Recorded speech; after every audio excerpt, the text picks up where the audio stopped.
Hola, papi. Hola, Albanta, ¿cómo estás? Yo muy bien, ¿y tú?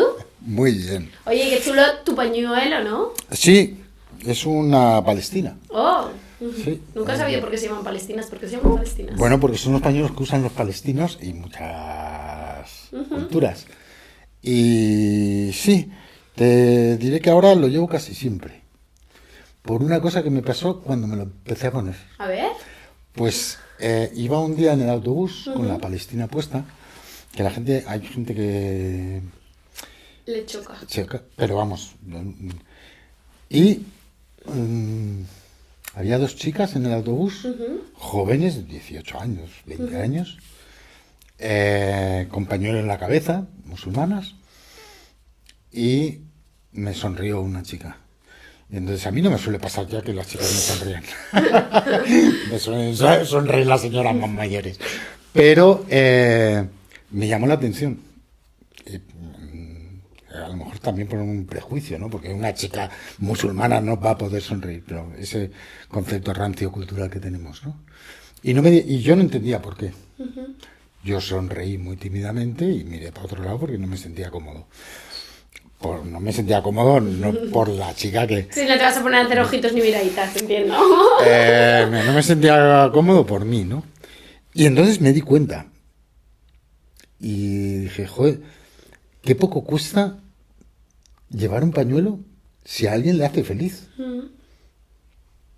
¿No? O sea, Pero de repente lo tienes que convertir en tu complemento de moda, papi. no, pero no. Yo suelo llevar así en invierno algún pañuelo. Entonces, y bueno, pues de alguna forma, poco podemos hacer nosotros en apoyo al pueblo palestino. Pero aunque sea una chorradita, me reconforta saber que a lo mejor alguien lo ve y dice, joder, qué bien, que alguien guay. lleva una... Entonces, pues últimamente me lo pongo mucho. Ole, pues muy bien. Pues eso es. Oye, papi, ¿cuál es la última peli que has visto? Cuéntame. La última peli, ay, no me preguntes eso porque nunca me acuerdo ni de las pelis ni de los títulos. Pues alguna serie, algo que pero quieras no he visto recomendarnos. una peli que ¿Alguna he visto. serie, algo que hayas visto que quieras recomendar Bueno, en este sí, podcast? vi que la tenía pendiente. 20.000 millones de abejas. 20.000 especies de abejas. 20.000 especies de abejas. ¿La viste? Porque, claro, yo la vi con mami. Claro, en el tú la habías cine. visto con mamá en el cine. Entonces, yo la tenía pendiente. Y entonces, en una de esas noches de insomnio que me dan de vez en cuando, la vi y disfruté como un enano.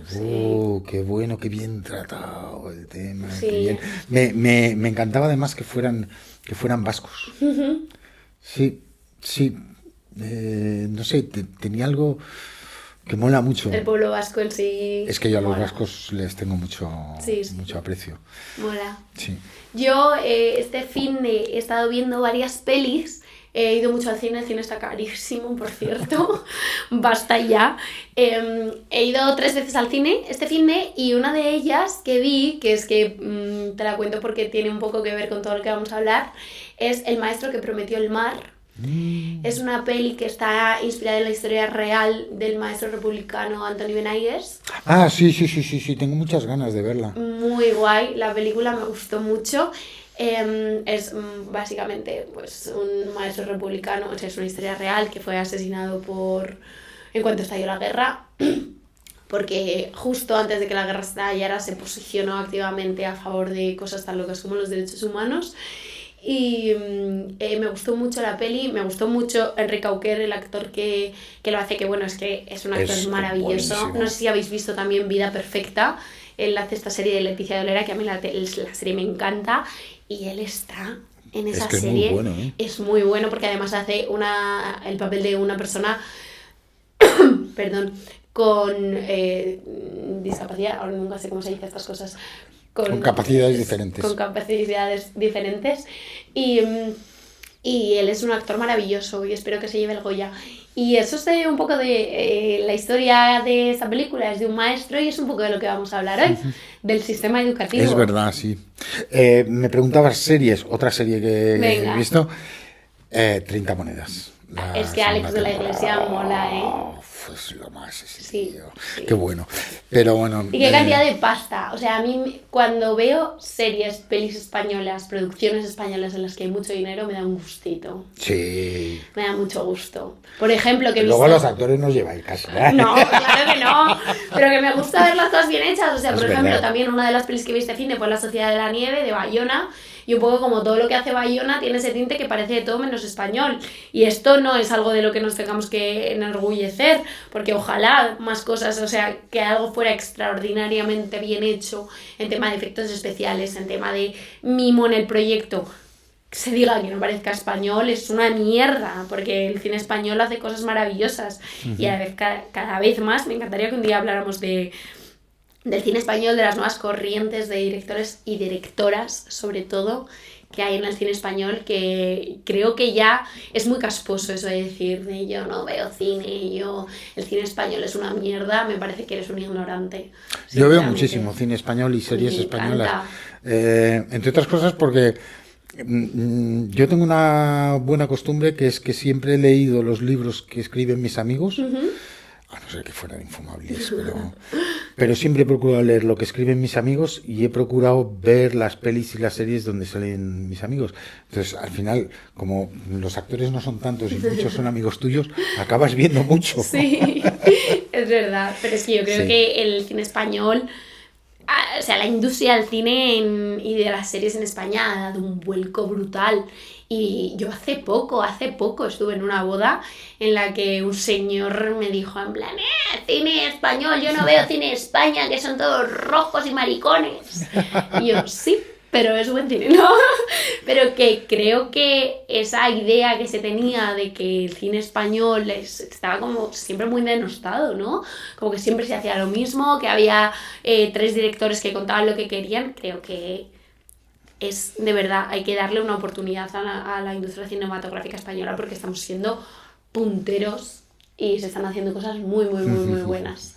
Pero ahora sí, vamos No al habíamos tema. venido a hablar de cine, ¿eh? Vamos al tema del día, que es el sistema educativo. El sistema educativo. ¿Qué Mola este opinión tema. te sostiene? No, el sistema educativo, porque es que yo me acuerdo que tú hiciste, a lo mejor con 18 años en YouTube, Un vídeo. un vídeo sobre el sistema educativo poniéndolo a parir. Correcto. Entonces vas a tener la ocasión de pedir perdón o de reafirmarte. Me reafirmo en ello. Y eso me parece bien. Creo que, no sé si con los mismos argumentos que cuando de hace 10 años, ay Dios mío, ¿cómo voy a tener yo? Han pasado casi 10 años de que yo tenía 18, ¿cómo va a ser? Pero me parece que hay unas carencias brutales en el sistema educativo, me parece que hace todo menos enseñar. No, hace todo menos educar. Un sistema educativo, un poco como lo que hablábamos en el anterior episodio del Ministerio de la Vivienda y del Hogar. Me parece que no se puede llamar sistema educativo a un sistema que no educa, porque no se está educando para la vida real y para el ciudadano. Y me parece que es muy fuerte que nadie... O sea, punto número 1, me parece que tendría que llegarse a un acuerdo común que estuviera blindado respecto a la educación. Me parece absolutamente insostenible que cada vez que cambia el gobierno en un país se pueda jugar y bambolear el sistema educativo como se dé la gana.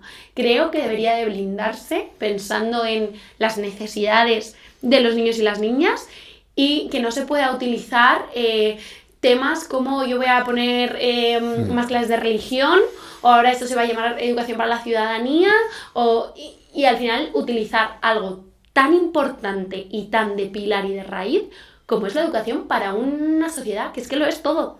Claro, es que es un asunto peliagudo porque en el tema de la enseñanza, de la educación, se juntan en el modelo de la elección de modelo, se juntan motivos ideológicos por 2 veces. Es decir, por un lado tenemos en la orientación de contenidos, y ahí hay, bueno, pues que si religión sí, religión no, si se puede, esto que llaman adoctrinar o no se puede adoctrinar, etcétera. Y luego hay otro pilar ideológico muy fuerte, que es la lucha de clases, el clasismo. Porque del modelo educativo depende la igualdad de oportunidades, ¿no? Absolutamente. Entonces hay una parte de la sociedad que no quiere igualdad de oportunidades, y hay otros que sí, que pensamos que partir todos desde el mismo punto al empezar la carrera está bien, ¿no? Sobre todo porque es utópico y es imposible que todos partamos desde el mismo No, punto. claro. Porque cada vida y cada camino de vida es diferente, entonces nunca va a ser igual. Pero como Estado, como gobierno, tienes la obligación de garantizar un derecho para que sea lo máximo parecido posible, ¿no? Intentar garantizar, por lo menos, igualar ese tipo de cosas, porque obviamente no va a ser lo mismo, nunca va a ser lo mismo un niño que se cría en La Moraleja que un niño que se cría en las 3.000 viviendas de Sevilla, nunca va a ser lo mismo, nunca, jamás, pero sí que hay que intentar garantizar que eso se equilibre un poco. Sí, tiene que haber una igualdad en los recursos. Sí. Pero es evidente que no es así. Y creo que es una de las mayores fallas. Yo creo que hay fallas en las dos cosas, tanto en el contenido, que me parece absurdo, muchas de las cosas que te hacen, porque además ya en sí es fallo para mí el modelo de vas a tener un examen mañana de todos los reyes católicos, fechas, tratados que firmaron, hijos que tuvieron y territorios que gobernaron. Mañana te lo vas a estudiar, porque es lo que yo hacía. Yo me lo estudiaba el día antes, me lo memorizaba como una loca, lo soltaba en el examen y si me lo preguntabas 3 días después, no tenía ni idea de lo que era. Yeah. Entonces ya me parece fallo el sistema, me parece también fallo el contenido, porque me parece que, por supuesto que hay cosas que son muy importantes de aprender, pero hay muchas más importantes que no se aprenden. ¿Cómo no vamos a tener en una sociedad una asignatura que te enseñe pensamiento crítico, por ejemplo? Hay tipos de cosas que son mucho más importantes que aprenderte la fórmula de cualquier cosa de geometrías raras. Y es que además el día de mañana, probablemente si lo tienes que utilizar, puedas buscarlo, memorizar una fórmula o memorizar cierto tipo de cosas. Entonces me parece que hay una falla en todo. Sí, tiene muy difícil solución este tema. Yo creo que hay una dificultad. Hablabas del pensamiento crítico, pero date cuenta de cómo definimos unos valores que objetivamente sí tienen que estar en la educación y cómo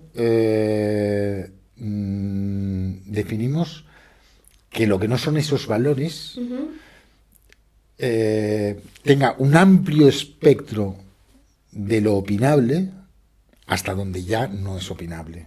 Es decir, serían como 3 fases, ¿no? La línea en medio sería muy gorda. Claro, a mí me preocupa, por ejemplo, que en los colegios se le lleve la contraria a un crío que defiende cosas. A ver, si un crío está defendiendo matar a un genocidio, es evidente que hay que reorientar eso, ¿no? Pero si está defendiendo cosas que son opinables, que son respetables, si es una opinión respetable aunque no sea compartida, pero que desde la postura ideológica del colegio o incluso desde la postura ideológica del profesor se le imponga la idea contraria porque es la suya, ¿no? Me cuesta muchísimo, porque para mí lo importante es que lo que tú dices, el espíritu crítico. Enseñar a pensar. Claro, el que incluso, aunque esté equivocado, el chaval desarrolle sus ideas. Sí. Y te aseguro que tendrá tiempo de reorientarlas y analizarlas. Entonces yo creo que habría que, en los extremos, habría que definirlos, pero muy alejados del centro, y en medio tiene que haber un espacio en que todo sea opinable. En que todo quepa. En que todo quepa. Y desgraciadamente no funciona así. Desgraciadamente los padres también. Es que yo quiero este tipo de educación para mis hijos. ¿Perdón?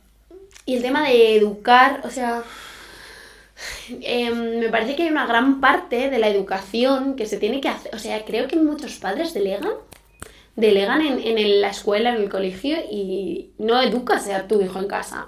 No le educas en un montón de cosas y valores que realmente van a ser importantes para él. Y hay muchos padres que creo que sudan a saco y luego, claro que vienen problemas. También creo que ha cambiado mucho. O sea, a mí me gustaría preguntarte, papi, ¿cómo era la educación en tu época? O sea, ¿tuviste reglazos, por ejemplo. Sí. ¿Sí? ¿Te pagaban? Sí. Qué Sí. fuerte. A ver, es que yo soy muy viejo. Y algún tortazo.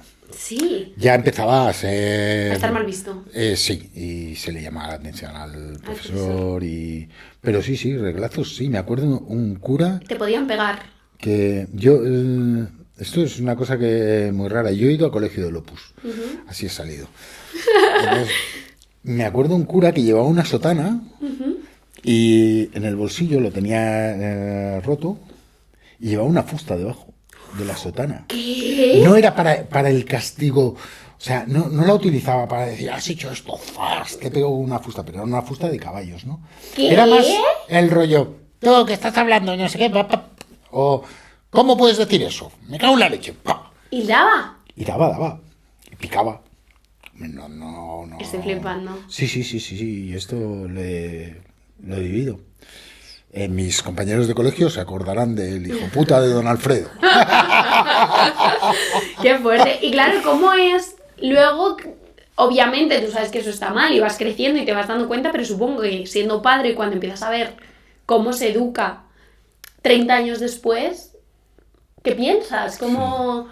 Todas estas cosas de a veces necesitarían una calleja a tiempo. Creo que con eso Yo es que lo que pasa compruebas que demasiado. no pero... sé por qué hemos planteado este tema.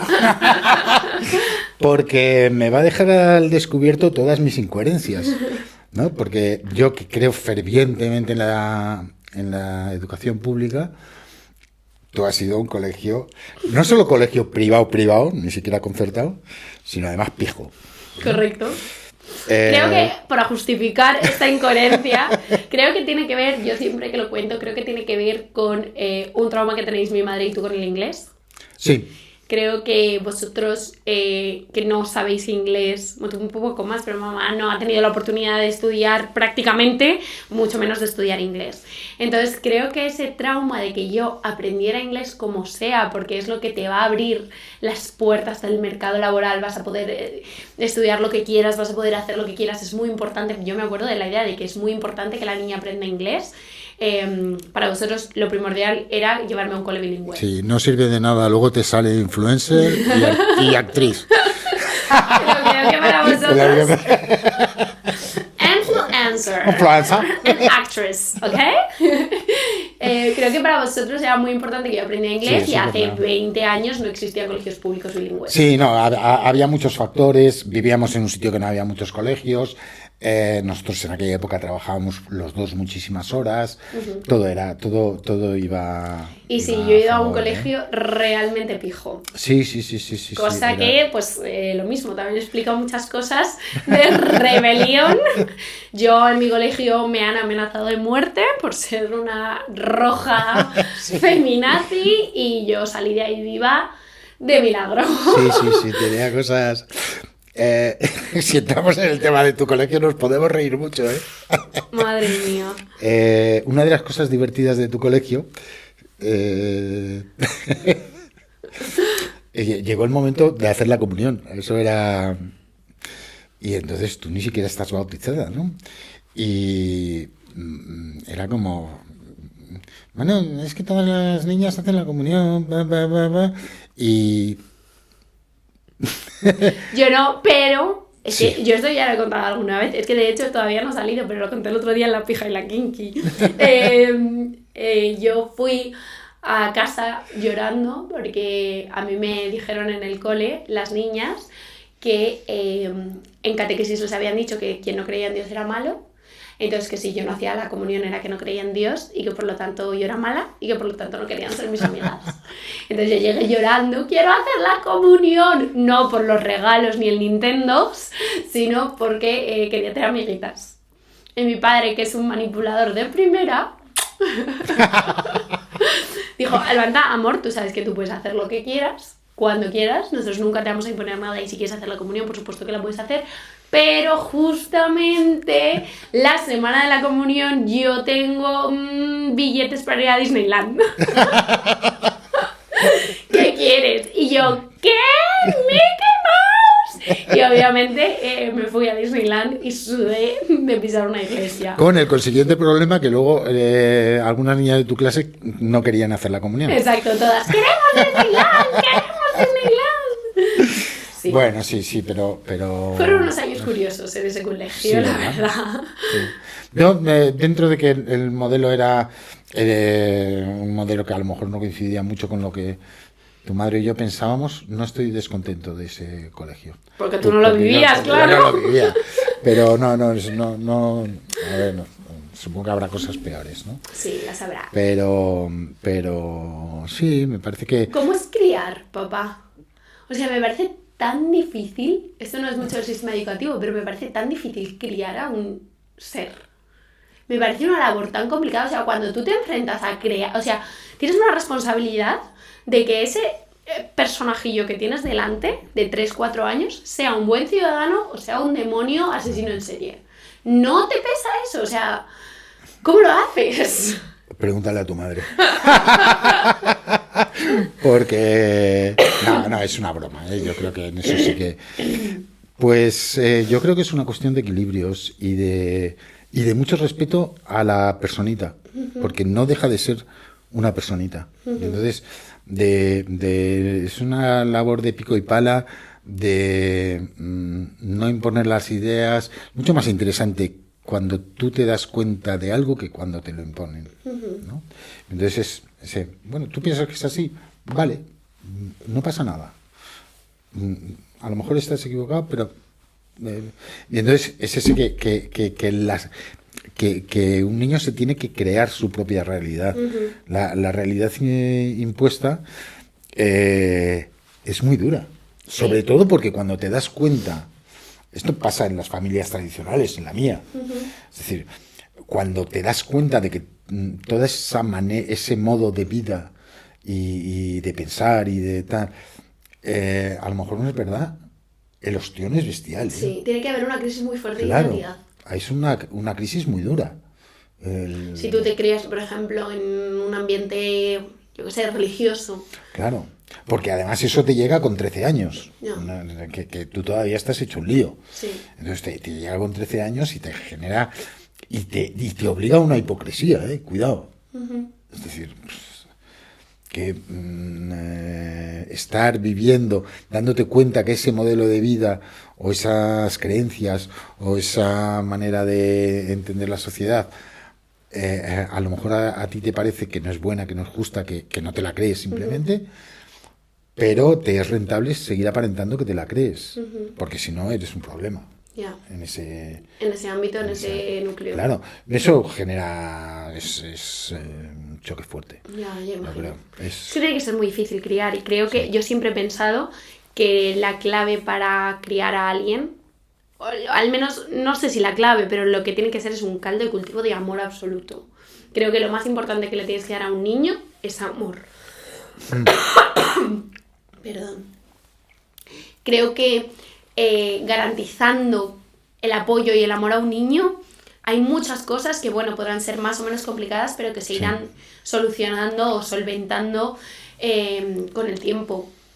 Y creo que tiene mucho que ver con el sistema educativo, creo que tiene mucho que ver con, no digo que los profesores tengan que tener amor por los niños, pero sí amor por su trabajo. Creo que el gran problema del sistema educativo es...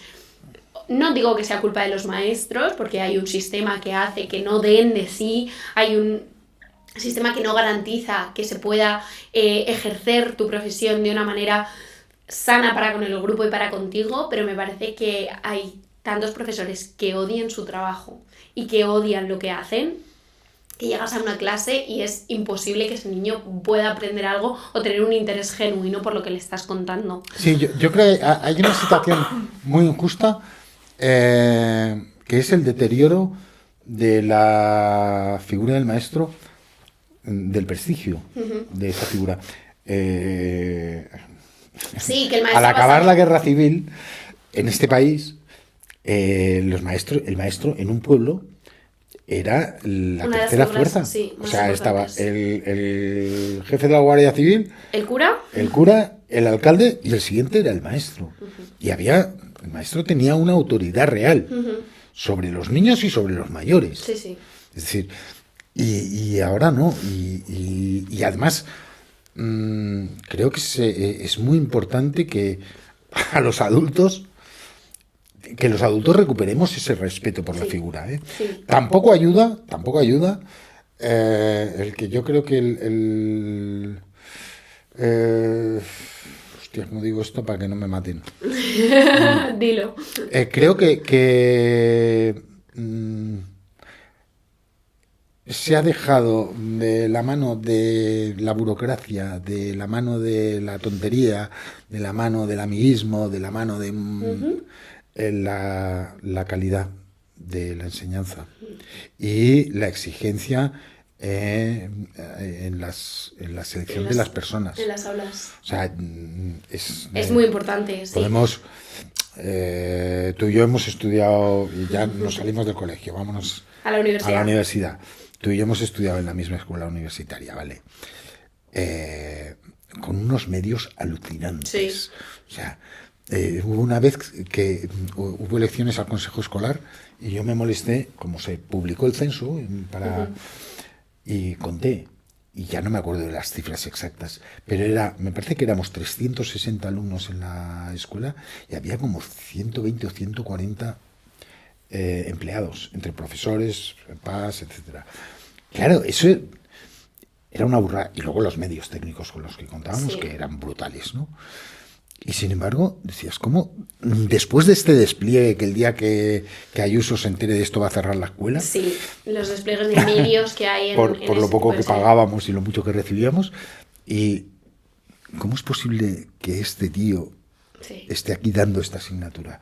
¿Cómo se han podido juntar las estrellas negras para que este tío... Sí, absolutamente inepto y no solo inepto a nivel de capacidades, sino hasta niveles de que es consciente de que él es consciente de que no tiene ni idea, es consciente de que no está preparado para dar esta asignatura y que hay de 10 alumnos en clase hay 3 que la darían mejor que él, ya. y le da exactamente igual a Y este da todo tío, ¿no? igual, Yo sí. es uno de los motivos por los que yo quise estudiar escenografía era para aprender a dibujar.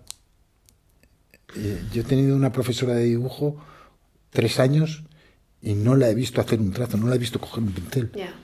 Solo nos ha corregido lo que hacíamos mal, pero no nos decía cómo se hacía. Hay mucha gente Y estoy convencido de que no sabía dibujar. Simplemente que por oposición había ganado una plaza y de esa plaza luego en el claustro de profesores o lo Sí. que sea le habían he dado esa chutado asignatura y ya está. Claro. Y por no puede ejemplo, o sea, yo sé de casos de maestros que ganan la oposición, consiguen su plaza, piden una baja. ser. Bueno, no, En la claro, escuela pública no. piden una baja porque los niños me dan ansiedad y estás toda la vida sin dar una clase. Sí. Y No. eso es un caso que conocemos. Yo creo que el tema del reciclaje y la educación continua, la formación continua de los maestros y tal, de los profesores, es una asignatura muy pendiente. Muy Sí, pendiente.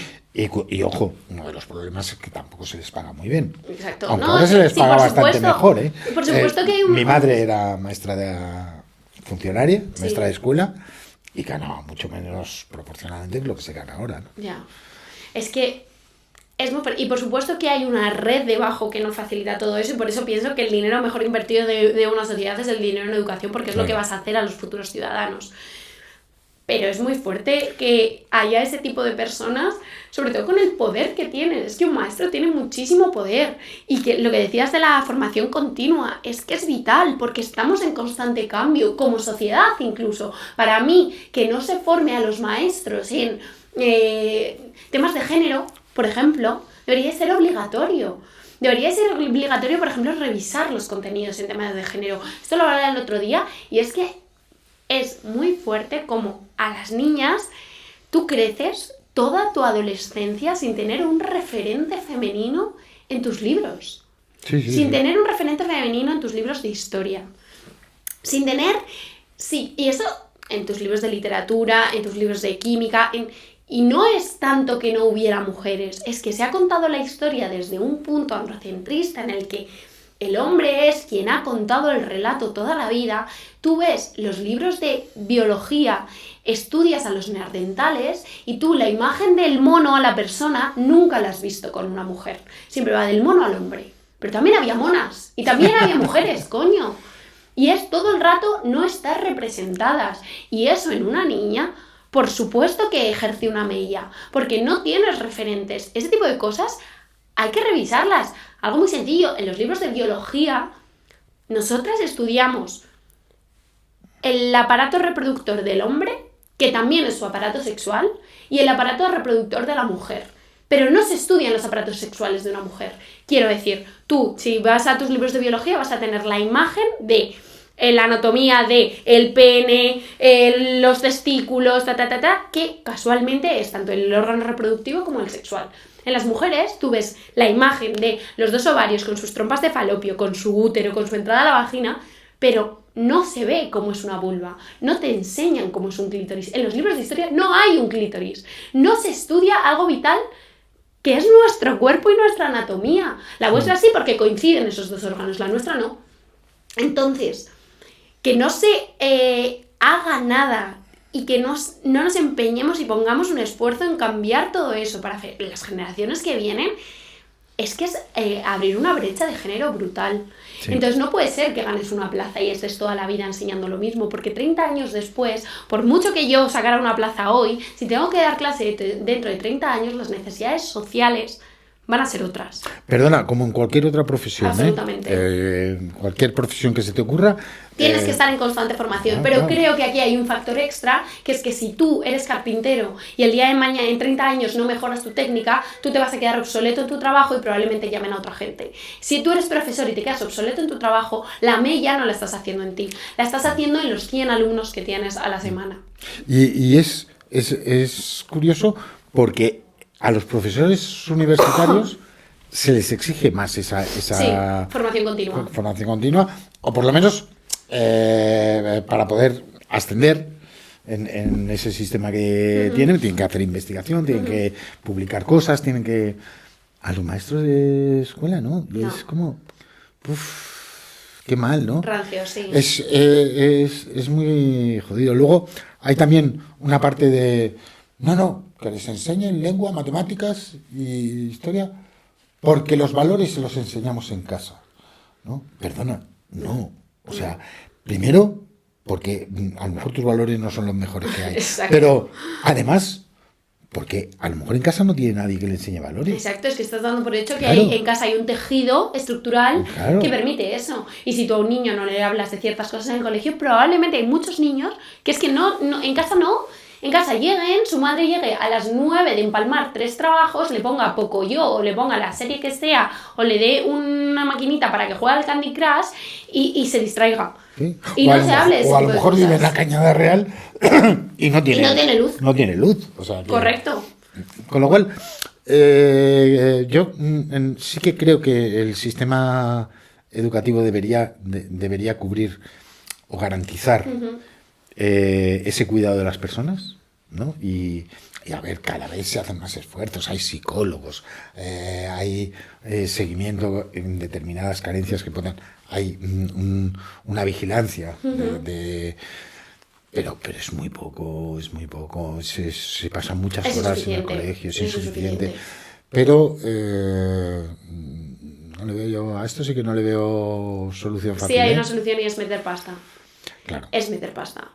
Y es poner la educación como una prioridad y blindarla. Sí, pero en estas cosas, cuando el sistema es público-privado, la colaboración público-privado y el sistema es mixto, el tema de la pasta es muy fastidiado. Yeah. Porque para el negocio es necesario que la competencia sea más débil. Y desgraciadamente la competencia del negocio y de la educación es la educación pública. Yeah. Y eso es lo que subyace de verdad. Sí.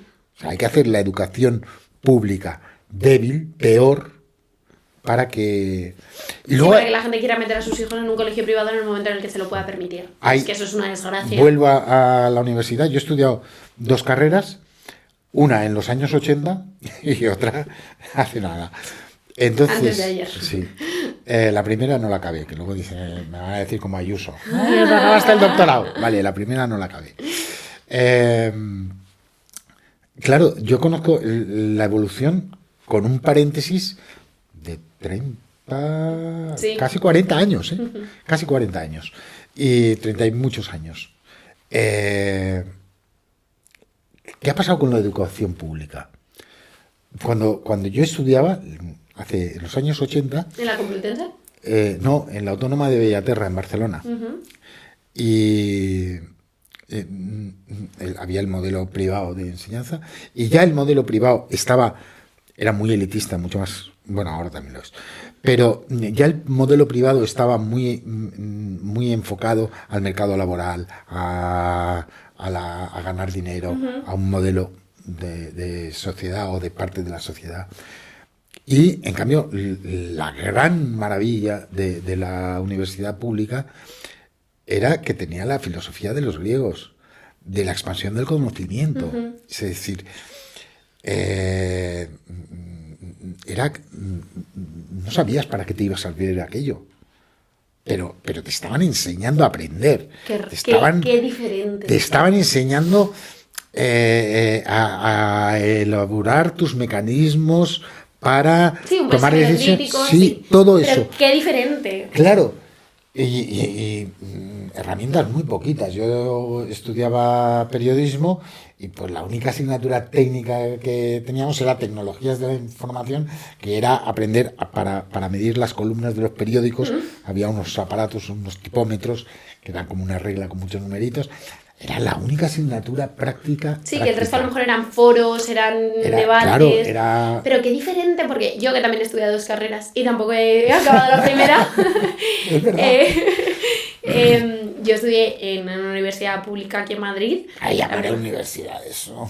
En ese lugar en el que estudié en la Rey Juan Carlos. Y es muy distinto el pensamiento que se tiene.